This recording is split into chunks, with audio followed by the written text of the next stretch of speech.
அடுத்த பாடல் 1736. ஐந்து முகமுள ஐமூன்று கண்ணுள. இது முதலடி. முதல்ல ஐந்து முகமுள, அஞ்சு முகம் இருக்குன்னு போன பாடலில் பார்த்தாச்சு. ஐந்து முகம் சதாசிவ பரம்பொருளுக்கு ஐந்து முகங்கள் இருக்கிறது. இப்போது ஐமூன்று கண்ணுல, அப்போ ஐமூன்னா நான் ஐந்து முகங்களுக்கும் மூன்று கண்கள் இருக்கிறது. அப்போ ஒவ்வொரு முகத்துலேயுமே இந்த இடத்துல மூணு மூணு கண் இருக்குது. மொத்தம் 15 கண்கள் இங்கு இருக்கிறது. இந்த 15 கண்களுமே மூன்று கண்கள்னு குறிப்பிட்டு சொல்கிறார் இல்லையா? இது எப்படி புரிந்து கொள்ளலாம் அப்படின்னா, இரண்டு கண்கள் சாதாரண நிலையில் ரெண்டு கண்கள் இருக்குது. அதை எப்படி புரிஞ்சிக்கலாம்னா, ஒரு கண்கள் ஆன்மீக அருளை கொடுப்பதற்கும், இன்னொரு கண் உலக ரீதியாக அவருக்கு எது தேவையோ அதை அனுபவிப்பதற்கு கொடுக்கக்கூடிய அருளுக்கும். ஏன்னா இப்போ ஒருத்தருக்கு புரிஞ்சுக்கிறதுக்காக நான் அடிக்கடி சொல்கிறதா, மாம்பழம் சாப்பிடணும்னு ஆசை இருக்குது, ஒரு ஆப்பிள் சாப்பிடணும்னு ஆசை இருக்குன்னா அந்த உலகத்தில் அவருக்கு ஆப்பிளோ மாம்பழமோ கிடைக்கணும். அதை யாரோ ஒருத்தர் பயிர் செஞ்சுருக்கணும். பயிர் செஞ்சவர் என்ன பண்ணுவோம், அங்கேருந்து இவர் எந்த இடத்துல இருக்காரோ அங்கே கொண்டு வந்து ஒரு வாகனத்தில் கொண்டு வந்து வச்சு அங்கே இருக்க கடைகளை விற்றுருக்கணும். அதை இவர் பார்க்கும்போது உள்ளேருந்து ஆசை வரணும் இல்லையா? அதுக்கப்புறம் அதை வாங்குறதுக்கு பணம்னு ஒன்று இருக்கணும். பணத்தை கொடுத்து வாங்கினோடனே சாப்பிட்றதுக்கு உடல் ஆரோக்கியமாக இருக்கணும். இப்போ சாப்பிட்டோடனே அதை செரிப்பதற்கான உடல் உள்ள கருவிகள் உபயோகப்படணும் இந்த இடத்துல. இப்போ இவ்வளோ விஷயம் இருக்குது. ஒரு சின்ன மாம்பழம் சாப்பிட்றதுக்கு எவ்வளோ விஷயம் இருக்குது. இது எல்லாத்தையுமே அவருக்கு அருள் கிடைக்கணும் இல்லையா? அப்போது உலக ரீதியாக இவருடைய வினைகளை தீர்ப்பதற்கு இங்கு ஒரு கண்ணும், உலக ரீதியாக இந்த செயல்களை செஞ்சுக்கிட்டே இருக்கார். இப்போ இவர் ஆன்மீக இறைவனை போய் அடையணும்ப்பான், இறைவன் ஒருத்தர் இருக்கார்ப்பா, தான் தியானம் செய்ய வேண்டும், இல்லை தவம் செய்ய வேண்டும், இல்லை பூஜைகள் செய்ய வேண்டும், கோயில்கோளாக யாத்திரை செய்ய வேண்டும். இதையெல்லாம் இதற்கும் இது இறைவனுக்கான பயணம்.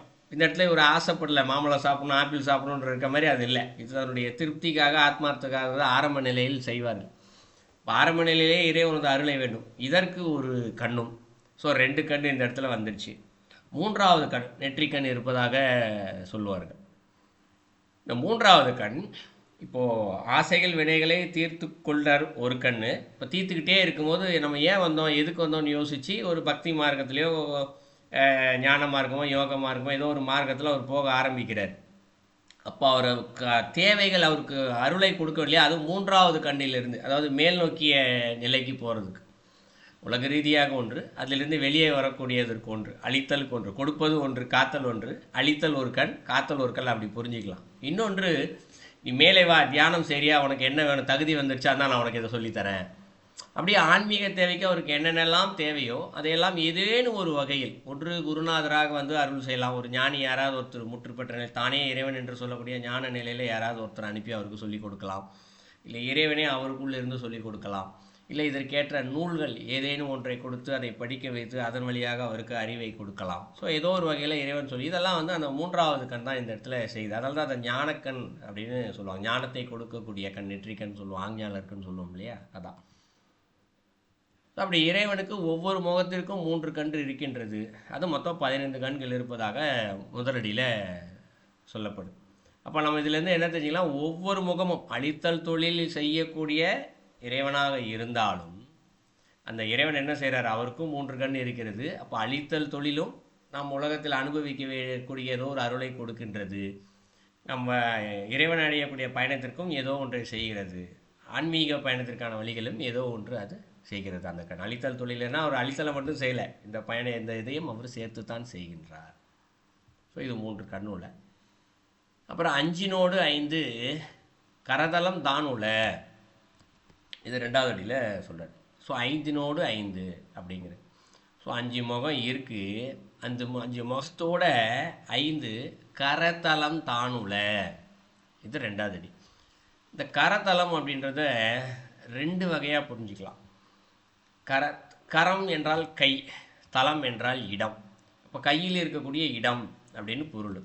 அப்போ இறைவனுக்கு இந்த இடத்துல என்ன இருக்கா, இந்த இடத்துல 10 கரம், 5 5 அப்படிங்கிறார். அப்போ 5 5 கூட்டினா 10. அப்போ மொத்தம் 10 கரங்கள் இங்கு இருக்கின்றது அப்படின்னு சொல்லி புரிஞ்சிக்கலாம். அப்போ சாதாரணமாக ஒரு மனிதருக்கு 2 கைகள் சொல்லப்படும் இல்லையா? ஸோ அந்த 2 கைகள். அப்போது இறைவன் 5 பேருக்கு 10 கைகள் தான் உள்ள. இது ஒரு சாதாரணமாக நேரடியாக பொருள் பார்க்கும்போது புரிஞ்சிக்கலாம். ஆனால் இந்த கரதலம் என்பதற்கு நேரடியாக பொருள் உள்ளங்கையை குறிக்கும். இப்போ கை என்றால் நம்ம ஷோல்டர் இங்கேருந்து வச்சுருப்போம் இல்லையா, தோல்லேருந்து நேரம் முழுமையாக இருக்கக்கூடிய எல்லாத்தையும் கை அப்படின்னு சொல்லுவோம். ஆனால் இந்த இடத்துல அவர் நேரடியாக கையின் பயணத்தில் கரதலம் அப்படின்னு பயன்படுத்தார். கரதலம்னா இங்கே இருக்கக்கூடிய இந்த உள்ளங்கை இருக்கு இல்லையா, இந்த இடத்தை மட்டுமே அது குறிக்கும், கரதலம் அப்படின்னு சொல்லப்பட்டது. அப்போ இறைவனுக்கு 10 விதமான உள்ளங்கை இருக்கின்றது அப்படின்னு சொன்னோம்னா, அப்போ ஏன் உள்ளங்கையை குறிப்பிடுறாரு இந்த இடத்துல அப்படின்னா, நம்ம தெய்வங்கள் எல்லாரையுமே பார்க்கலாம், ரூபத்தோடு இருக்கக்கூடிய தெய்வங்கள் 2 கை இருக்கும், அதாவது 10 கை வச்சுருப்பாங்க. இந்த 10 கையில் வந்து பார்த்தோம்னா 8 கைகளில் ஆயுதங்கள் இருக்கும். ஆனால் 2 கைகளில் மட்டும்தான் மேல் நோக்கிய கை ஒன்றாகவும் கீழ் நோக்கிய கை ஒன்றாகவும் வைத்திருப்பார்கள். ஸோ ஒன்று அருளை கொடுப்பதற்கும் இன்னொன்று வினைகளை அழிப்பதற்குமான ஒரு அருளை கொடுப்பதை குறிக்கும். ஸோ மீதி இருக்கக்கூடிய 8 கைகளில் இருக்கக்கூடிய ஆயுதங்கள் கூட பார்த்தோம்னா நம்மிடம் இருக்கக்கூடிய தீவிர வினைகளை நீக்குவதற்காகத்தான் கொடுக்கப்பட்டிருக்கும். ஸோ அதை தான் 3வது அடியிலையும் சொல்கிறார். ஸோ 2வது அடியில் சொல்லப்பட்டது நம்முடைய உள்ளங்கை இருக்குது, இதை 10 கைகள் இருக்குது அப்படின்னு சொல்லிட்டாரு. 3வது அடியிலும் 5 5 ஆயுதம் உல நம்பி எண், இது 3வது அடியில் சொல்கிறார். அப்போ 5 5னா 10 ஆயுதங்கள் இங்கே இருப்பதாக சொல்லப்படுது. சிவபெருமானுக்கு இருக்கக்கூடிய 10 ஆயுதங்கள் என்னென்ன? முதலில் திரிசூலம், முதல் ஆயுதம் திரிசூலம். நமக்கு தெரியும், சிவபெருமான் கையில் வச்சுருப்பார். இந்த 3 குணங்களும், இந்த 3 குணங்களை குறிக்கும் இந்த திரிசூலம் என்று சொல்லப்படுவது. நம்மக்கிட்ட இருக்கு இல்லையா, 3 குணம் இருக்குது, சத்வ ரஜஸ் தமோ குணம் என்று சொல்லி 3 குணங்கள் இருக்குது. இந்த 3 குணங்களை அது குறிக்கும். ஆணவம் கண்மம் மாயை, இது 3ஐயும் அழித்தலையும் இந்த சூலம் குறிக்கும். திருமந்திரத்தில் இந்த சூலத்திற்கு ரொம்ப அழகாக விளக்கம் கொடுத்துருப்பாரு இன்னொரு பாடலில். அந்த பாடலர் என்ன சொல்கிறாருன்னா, இந்த திரிசூலம் ஒவ்வொரு மனிதர்களிடத்தும் இருக்கிறது. நம்மளுடைய முதுகு எலும்பு இருக்கு இல்லையா, சுழுமுனை நாடி அந்த முதுகெலும்பில் போகுதுன்னு சொல்லுவோம், நடு முதுகெலும்பு எல்லாத்துக்குமே மையம். அது பார்த்தா ஒரு குச்சி மாதிரி தான் இருக்கும். ஆனால் அந்த முதுகு எலும்புடைய மேல் பகுதி, இந்த கழுத்துக்கு மேலே தலைப்பகுதிக்குள்ளே போய் முடியும் இல்லையா, அது நீங்கள் கூகுளில் போய் பார்த்தீங்கன்னா கூட தெரியும், பிக்சர் வைஸு. நம்ம வெப்சைட்டில் கூட அந்த பிக்சர்லாம் எடுத்து போட்டிருக்கோம். அது சூளம் மாதிரியே இருக்கும். ஆனால் நம்ம பார்க்குற சூளம் மாதிரி கூர்மையாக அந்த 3 சூளம் மாதிரி இந்த மாதிரி இருக்காது. ஒரு 3 விரலே நின்றால் எப்படி மேலே இவ்வளோ பெருசாக தெரியும், அந்த மாதிரி சூளமாக இருக்காது. ஒரு குச்சி இருக்கும், அது மேலே ரொம்ப ஒரு 1 mm 2 mm உயரத்துக்கு தான் 3 பகுதிகள் நீட்டி கொண்டு இருக்கும். ஸோ யார் ஒருவர் நம்முடைய மூலாதாரத்தில் இருக்கக்கூடிய குண்டலினிய சக்தியை, ஏன்னா மூலாதாரத்தில் தான் இந்த இடத்துல வினைகள் எல்லாமே சூழ்ந்துருக்கும் அப்படின்னு நம்ம வேற ஒரு பாடலில் படிச்சிருப்போம். கர்ம வினைகள் எல்லாமே அங்கே தான் சூழ்ந்துருக்கும்.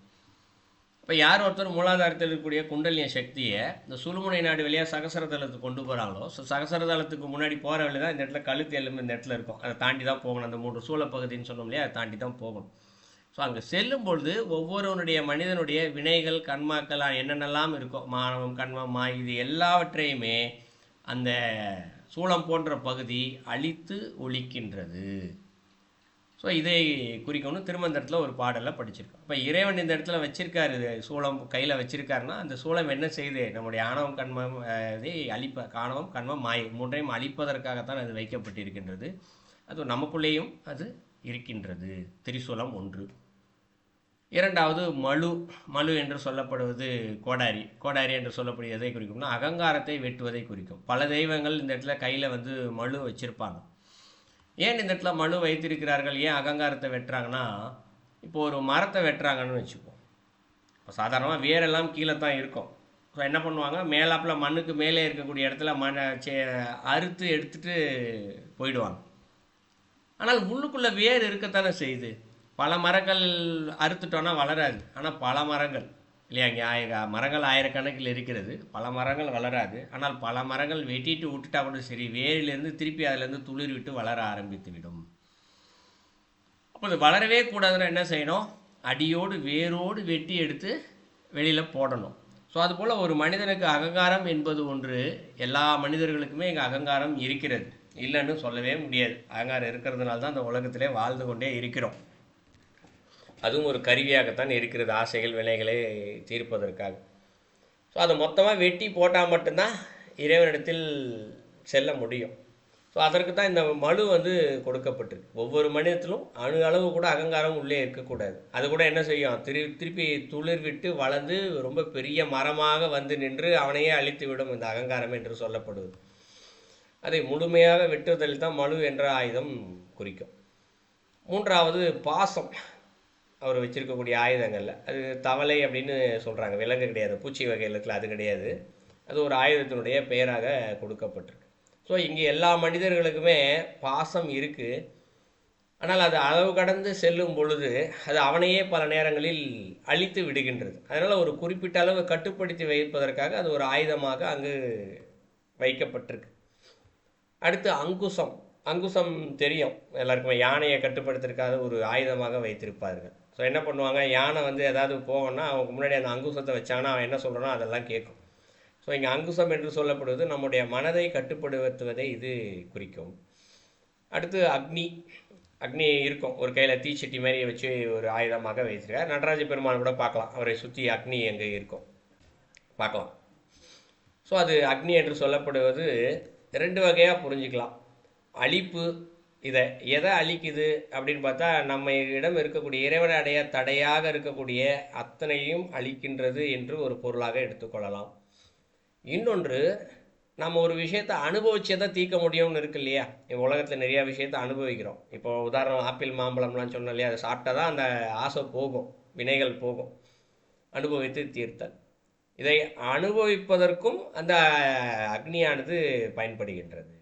ஏன்னா அக்னி நெருப்புன்னு வார்த்தைகள்லாம் நிறையா பயன்படுத்துவோம். ஸோ நன்மை செய்யக்கூடிய நெருப்பு என்று இருக்கின்றது, அழித்தலை செய்யக்கூடிய நெருப்பு என்றும் இருக்கிறது. இப்போ மூலாதாரத்தில் இருக்கக்கூடிய அக்னியெல்லாம் பார்த்தோம்னா நன்மை செய்யக்கூடிய அக்னி. ஸோ அது ஐந்தாவது சொல்லப்படுது. அடுத்து கட்வங்கம், ஆறாவது. கட்வங்கம் என்று சொல்லப்படுவது கபாலம் ஏந்திய தண்டம். இந்த அகோரிகள்லாம் பார்த்துருக்கலாம், கையில் வந்து ஒரு தண்டம் மாதிரி வச்சுருப்பாங்க, குச்சி ஒன்று வச்சுருப்பாங்க, குச்சிக்கு மேலே ஒரு சின்ன எலும்பு கூடு மாதிரி ஒன்று மேலே சொருவி வச்சுருப்பாங்க இந்த இடத்துல. இது கட்வங்கம் என்று சொல்லக்கூடியது. இந்த கட்வங்கம் எதை குறிக்கும் அப்படின்னா, அது நமக்கு 2வது தந்திரத்தில் திருமந்திரத்தில் சொல்லியிருப்பார். இறைவன் வந்து கழுத்தில் கபால மாலை அணிந்து இருக்கார் இவர் அப்படின்னு சொல்லி, கீழ் நோக்கிய முகம் ஒன்று இருக்குது அப்படின்னு சொல்லுவோம், அதோமுகம் அப்படின்னு சொல்லுவோம். அதைத்தான் குறிக்கும். இந்த அதோமுகம் எதை குறிக்கின்றது என்று சொன்னால், ஒவ்வொரு மனிதனையும் தூய்மையாக்கி, அவன் இப்போ கருமையாக இருக்கின்றான், வினைகள் எல்லாம் சூழ்ந்து அவன் கருமையாக இருக்கின்றான், அவனை முழுமையாக தூய்மை அடைந்து அவரை தன்னோடு ஈர்த்து கொள்ளுதல். ஸோ அதனால தான் இறைவனது எல்லாரையும் ஈர்த்து தன்னுடைய கழுத்து பகுதியில் வச்சுக்கிறாராம், கீழ் நோக்கிய முகத்தில். அதனால தான் அவருடைய கழுத்தில் வந்து மண்டை எலும்பு கோடு மண்டையை போட்டு சிவபெருமானுடைய சில படங்களில் பார்த்துருக்கலாம். நார்த் இந்தியாவில் போனால் அகோரிகளோட கழுத்தில் மண்டை எலும்பு போட்டு மாலையெல்லாம் கூட போட்டிருப்பாங்க, பார்த்துருக்கீங்க. அது எதை குறிக்கும் என்றால், ஒரு மனிதனை தூய்மை செய்வதை குறிக்கும். அவருடைய ஆயுதம் வந்து அவர் நம்ம மேலே பட்டுச்சுன்னா அவர் தூய்மை அடைஞ்சிட்டாரு அப்படின்னு பொருள், உள்ள இருக்கக்கூடிய வினைகள் எல்லாம் அழிக்கிறாரு அப்படின்னு பொருள். அது இந்த இடத்துல கட்வங்கம் என்று சொல்லப்படும் அந்த ஆயுதத்தினுடைய பெயர். இன்னொன்று பினாகம். பினாகம் என்றால் வில். சிவபெருமன் கையில் வில் வச்சுருக்காரு. இந்த வில் வந்து சாதாரணமாக எல்லா படங்கள்லையும் அதிகமாக இருக்காது. எங்கே இருக்குது அப்படின்னா, இந்த திரிபுர சம்ஹாரம்னு சொல்லிட்டு சிவபெருமானுடைய ஒரு வரலாறு இருக்கும் இல்லையா. மேருமலையே இந்த இடத்துல வளைச்சி பயன்படுத்தினார், வில்ல வந்து ஆதிசேஷனை வந்து இந்த இடத்துல அம்பாக வச்சு இது பண்ணார் அப்படின்னு சொல்லி ஒரு புராண வரலாறு படிச்சிருப்போம். அச்சன், கமலாட்சன், வித்யுன்மாலி ஆகிய 3 அசுரர்கள் வந்து இரும்பு, வெள்ளி, தங்கத்தால் ஆன பறக்கும் கோட்டைகளை திரிபுரம்னு சொல்லுவாங்க. ஸோ கோட்டைகளை அமைத்து கொண்டு தேவர்களை துன்புறுத்திக்கிட்டு இருந்தாங்க. ஸோ அவர்களை அழிப்பதற்காக சிவபெருமான் வந்திருந்தார். ஸோ மேருமலையே வில்லாகவும் ஆதிசேஷனை அம்பாகவும் எடுத்துக்கொண்டு வந்தார். முப்புறங்களை எரித்தவர் அப்படின்னு சொல்லி அந்த வரலாறு ஒன்று இருக்குது, எல்லாருக்கும் தெரியும்னு நினைக்கிறேன். வில் என்று சொல்லக்கூடியது இறைவன் மிகப்பெரிய வில்லு ஒன்று வச்சுருக்காரு, அதை குறிக்கும். அதே போல் அம்பு வில், அது 8வதாக சொல்லப்படுது. 9வது டமருகம். டமருகம் என்று சொல்லப்படுவது தெரியும், உடுக்கை. இந்த உடுக்கை வந்து எதை குறிக்கும்னா, 2 விதமான சத்தங்கள் வரும். டம டம டம டமன்னு சொல்லிட்டு அது முன்னாடி ஒரு சத்தம், பின்னாடி ஒரு சத்தம் வரும்.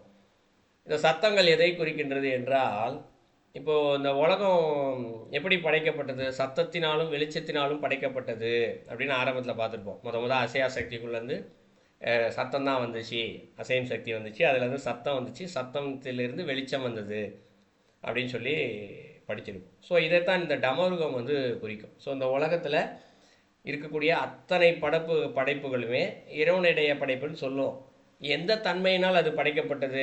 ஏன்னா உலகத்துக்கு தான் 5 பூதங்களால் ஆனது. 5 பூதங்கள் இந்த சத்தம் வெளிச்சத்திற்குள்ளேருந்து தான் வந்திருக்கிறது. இந்த சத்தம் வெளிச்சம் இல்லை, அதை நான் பல முறை சொல்லிட்டேன். இந்த லைட்லேருந்து வர்ற வெளிச்சமோ சூரிய வெளிச்சமோ கிடையாது, அது வேறு வெளிச்சம். சத்தம் இப்போ நான் பேசுகிறது உங்கள் காதல் உள்ள இந்த சத்தம் இல்லை, அது வேறு சத்தம். அதை இந்த மனித அறிவினால் புரிந்து கொள்ள முடியாது. ஞான நிலையில் தான் அதை புரிந்து கொள்ள முடியும். 7ஆம் அறிவு இருக்குது, இப்போ 6ஆம் அறிவில் இருக்கும். ஸோ 7ஆம் அறிவில் தான் அதை புரிந்து கொள்ள முடியும். ஸோ இந்த சத்தத்தையும் வெளிச்சத்தினால்தான் ஆனது இந்த இருக்கக்கூடிய அனைத்து பொருட்களுமே. இதைத்தான் இந்த டமருகம் குறிக்கும்.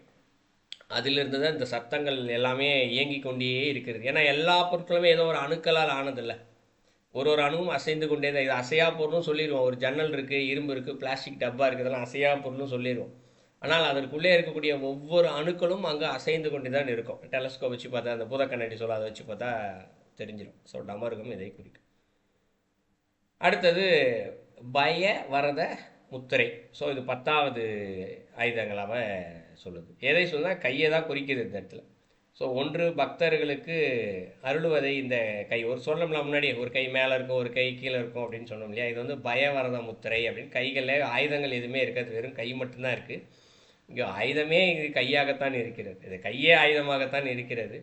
ஸோ அதிலேருந்து அருள் கொடுக்குறாரு. இந்த அருளின் வழியாக அழித்தலும் நடக்கின்றது, இறைவனை அடைவதற்கான வழிகளும் இங்கு கொடுக்கப்படுகிறது. ஸோ இப்படி 10 விதமான ஆயுதங்கள் கொடுக்கப்பட்டிருக்கு. இந்த 10 விதமான ஆயுதங்களும் தீயவற்றை அழித்து நன்மையை நிலைநாட்டுவதையே இங்கு குறிக்கும்.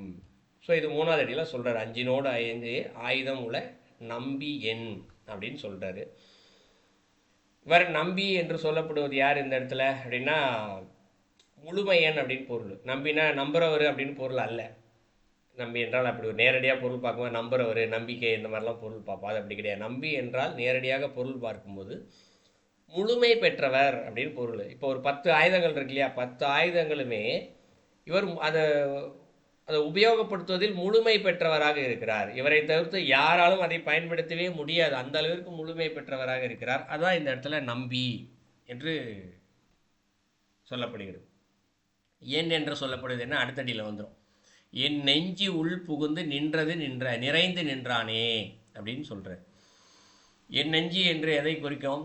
யாரெல்லாம் இந்த நெஞ்சத்தில் இறைவனோடது பாத கமங்களை வைத்திருக்கிறார்களோ, இறைவனை சிந்தித்து கொண்டே இருக்கிறார்களோ, இல்லை தர்மத்தின்படி ஒழுக்கத்தின்படி இங்கு நடந்து கொண்டிருக்கிறார்களோ, அன்பை வெளிப்படுத்துகின்றார்களோ, அவருடைய நெஞ்சமெல்லாம் இந்த இடத்துல இந்த நெஞ்சத்தாமரைன்னு சொல்லுவோம். அந்த இடத்துல ரொம்ப விரிஞ்சி இருக்குமா, அந்த இடத்துல அன்பு உள்ளேருந்து தானாக வெளியில் வந்துக்கிட்டே இருக்குமா. அந்த நெஞ்சத்தில் இந்த 10 ஆயுதங்களோடு இறைவன் என்ன பண்ணுறாரா இந்த இடத்துல? இந்த 10 ஆயுதங்கள், அந்த 10 கைகள், அந்த 15 கண்கள், இதோடு சேர்த்து இருக்கக்கூடிய 5 தொழில்களும் செய்யக்கூடிய இறைவன் என்ன பண்ணுறாராம்? அவருடைய நெஞ்சத்திற்கு உள்ளே புகுந்து நிறைந்து நிற்கின்றார் அப்படின்னு சொல்லி முடிக்கிறார்.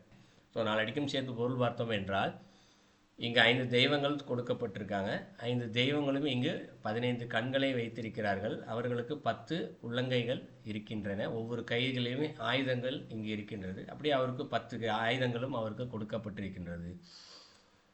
யார் ஒருவர் இறைவனை அடைந்தே தீருவேன், எனக்கு இந்த பிறவி வேண்டாம் என்று சொல்பவர்களும், உன்னை சரணடைந்தே தீருவேன், உன்னோட பக்தியோடு இருப்பேன் என்றும், இல்லை அன்போடு இருப்பது, ஒழுக்கத்தோடு இருப்பது, இறைவன் என்னென்னலாம் வழிகள் சமயத்துன்னு படித்தோம். சமயத்தில் 6 வகைகள் சொல்லப்பட்டிருக்கு. அதுவும் திருமந்திரத்திலே சொல்லப்பட்டிருக்கு. 6 சமயங்கள்னு சொல்லப்பட்டிருக்கு. போன பாடலாம் சமயங்கள் அப்படின்னு பார்த்தோம். இறைவன் அடையக்கூடிய வழிகள் 6 சமயங்கள் கொடுத்துருக்காரு. அதனுடைய சுருக்கம் தான் 4 மார்க்கங்கள் கொடுக்கப்பட்டிருக்கு. அதை பயன்படுத்தி யார் ஒருவர் இறைவனை தனது நெஞ்சத்திற்குள் வைத்திருக்கிறார்களோ அவர்களது நெஞ்சத்திற்குள். ஏன்னா 5 தெய்வங்கள் சொல்கிறாங்களே, யாராவது ஒரு தெய்வத்தை சிந்தித்தால் கூட போதும். ஒரு தெய்வம் வந்துட்டாலே மீதி 4 தெய்வமும் சேர்ந்து வந்துடுவாங்க ஆட்டோமேட்டிக்காக. அவர் தானே கும்பிட்டா நான் வரமாட்டேன் அப்படிலாம் சொல்ல மாட்டாங்க. ஒருத்தர் போனால் எல்லாருமே அந்த இடத்துல வந்துடுவாங்க. இதுக்கு உதாரணம் கூட சொல்லுவாங்க. ஒரு ராம மந்திரத்தை உச்சரித்தாலே போதும். ராம மந்திரத்தை உச்சரித்தோன்னா அந்த இடத்துல ஆஞ்சநேயர் வருவார். ஆஞ்சநேயர் இருந்தாருன்னா அந்த இடத்துல பெருமாள் வந்துடுவார். பெருமாள் வந்தால் லட்சுமி அந்த இடத்துக்கு வந்துடுவா. லட்சுமி வந்துட்டு அந்த இடத்துல ஒரு கதையாக சொல்லுவாங்க, சரியாக நினைவில்லை. சிவன் வந்துடுவார். சிவன் வந்தால் பார்வதி வந்துடுவாங்க. அப்புறம் முருகர், வினை எல்லாரும் எல்லா தெய்வங்களும் அந்த இடத்துல வந்துடுவாங்க ஒரு ராமர் மந்திரத்தை உச்சரித்தால் அப்படின்னு சொல்லி ஒரு தத்துவம் உண்டு. இது காஞ்சி மகா பெரியவர் சொன்னது. ஸோ அதுபோல் ஒரு தெய்வங்களை கூப்பிட்டால் எல்லா தெய்வங்களும் வர்ற மாதிரி இங்கே 5 தெய்வங்கள் இருக்காங்க. யாராவது ஒரு தெய்வத்தை 5 தொழில் செய்யக்கூடிய ஒரு தெய்வத்தை நாம் இங்கே உணர்ந்தோம் அப்படின்னா கூட மீதி இருக்கக்கூடிய 4 தெய்வங்களும் சேர்த்து தான் வருவார்கள். இவர் கூப்பிடல நான் வரமாட்டேன் அப்படிலாம் சொல்ல மாட்டாங்க. ஸோ இவங்க எல்லாருமே என்ன பண்ணுறாங்க, அவருடைய ஒரு நெஞ்சத்திற்குள் புகுந்து நிறைந்து அப்படின்ற வார்த்தையை பயன்படுத்துகிறார். இப்போ நிறைந்துனா என்ன, ஏற்கனவே நம்பின்னு வேற சொல்லியிருக்காரு, ஒரு ஒரு ஆயுதத்தையும் முழுமை பெற்றவர்கள்.